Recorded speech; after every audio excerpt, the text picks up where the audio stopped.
శివుని వంటి మేధస్సు విష్ణు వంటి తేజస్సు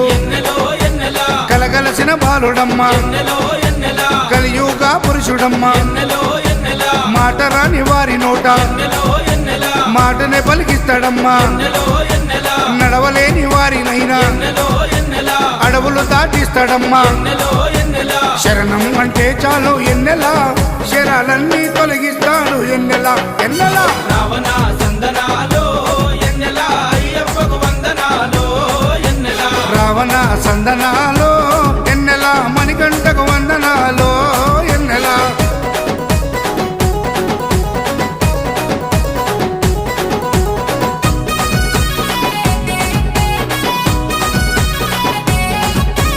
మహిమాన్వితమాల వేసి మండల దీక్ష చేసి ఇల్లు వాకిలిడిసిపెట్టి ఇరుముడిని